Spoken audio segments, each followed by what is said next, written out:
Okay, welcome back. In the previous video, we introduced you to Incoterms, the invisible backbone of international trade that determines who pays for what, who handles transport, and who bears the risk. Today, as we go deeper, we are breaking down the most commonly used Incoterms in the international trade, both by sea and air. I want you to picture real transactions with real money on the line. Every word in a shipping contract can shift costs and responsibilities dramatically. So let's explore how each Incoterm answers the critical questions: who pays, who arranges, who risks. These are some of the Incoterms that are most commonly used in the international trade. Actually, there are more than 10 or 11, but in this session, we will see the 6 most commonly used Incoterms in both sea and air freights. Let's begin with the first Incoterm. That's the X works at the named place. So when just we see this EX works at the seller's premises, the names of the seller's premises. This is the most commonly used Incoterms in the international transactions. The mode of transport can be the sea type or this air type. So in this kind of mode, the Incoterms, responsibility between the buyer and sellers are clearly defined. Let's see some of the divisions of labor between the parties. Transport costs, the buyer arranges and pays all transport. Insurance, the buyer buys insurance for the goods. Export-import clearance, buyer handles export plus import. Where risk transfers, as soon as the goods are made available at sellers' locations. Let me just some practical examples of how the export cost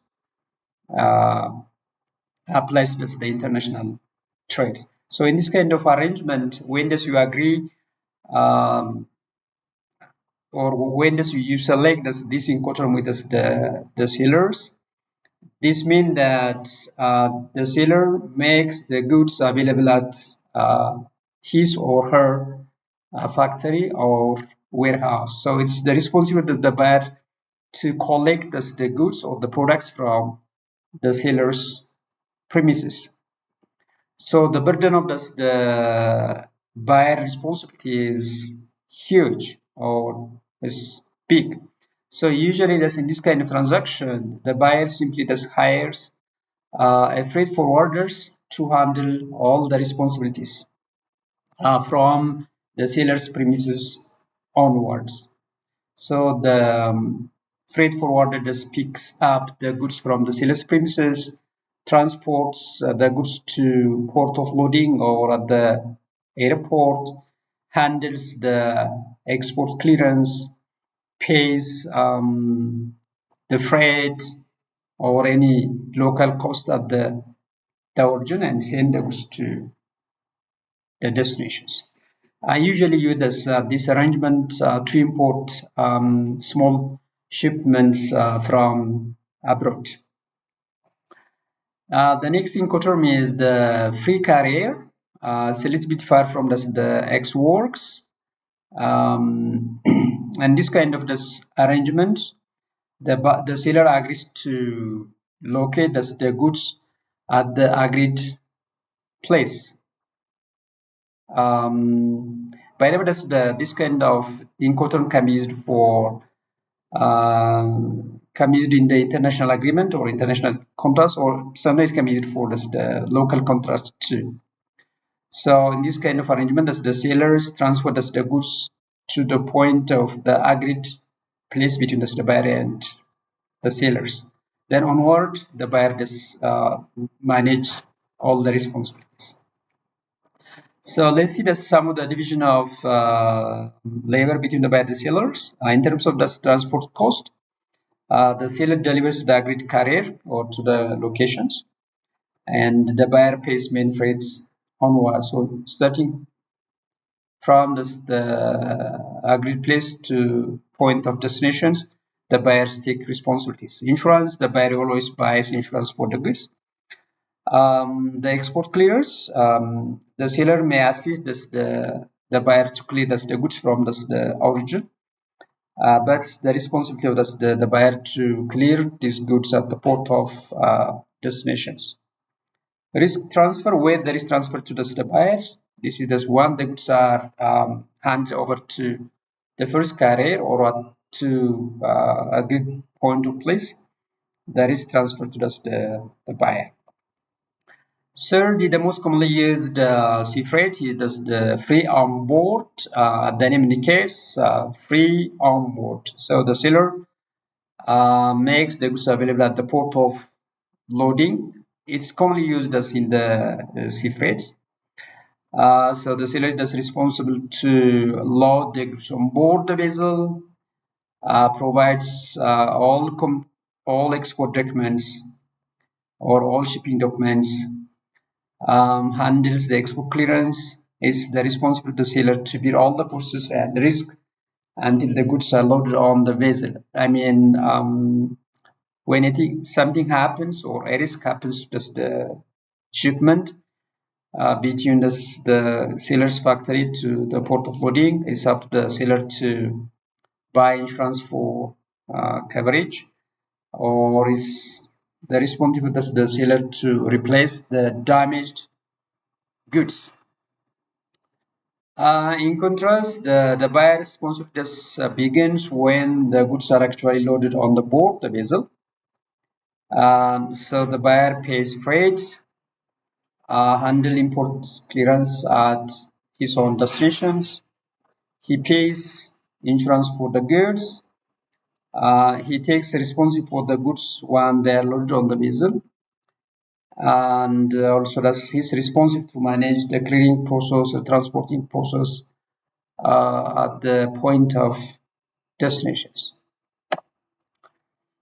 The next Incoterm is the cost in freight, the port of destinations. I think this is almost same as the free on board, except that the seller adds one responsibility, that's the paying freight. So the seller pays to port of destinations. The buyer runs and pays insurance. In terms of the export import clearance, the seller handles the export clearance, whereas the buyer handles the import clearing process. Where is transfers? It's at the port of shipment. When as the goods are loaded on the vessel on board, risk transfers to the buyer. Another most commonly used Incoterm is the carriage paid to at the name place of destinations. This can be used as in any mode of transport. So like in this case, the seller pays main transport to the destinations, insurance, buyer arranges insurance for the goods. The seller is responsible to handle the import export clearance at the origin, and buyer is responsible to handle the import clearance at the destinations. Risk transfer at the first carrier, not at the destinations. I commonly use this kind of shipment to import some volumes of goods. So in this kind of arrangement, just we agree with the sellers to pay or to transport the goods at the at the point of destinations, and freight is at the responsibility of the sellers. Finally, that's the delivered at place. This is also very commonly used Incoterms. It can be used by sea, land, or it can cross the border. It can be used within the same country. It is used for us in any mode. Transport cost, seller pays all transport to agreed locations. Insurance, usually the buyer pays insurance. Export clearance, that's up to the seller to manage, and the buyer is responsible unless import clearance. Risk transfers at a place of delivery before just unloading. These are the most commonly used Incoterms. Of course, there are about more than 11 Incoterms in the international trade, but just I presented here some of the most frequently used Incoterms. So here just we see the importance of the Incoterms, and also see who handles the transport, who pays insurance, where risk transfers, and so on. So in conclusion, each Incoterm is like a script in a play. Get one line wrong, and the whole show could go sideways. Whether you are a buyer or a seller, understand these terms helps you avoid surprise and disputes. In our next lesson, we will apply these terms to real-life contracts, and you will learn how to choose the right Incoterms for your trade. Stay tuned, and if you found this useful, don't forget to like, comment, and subscribe.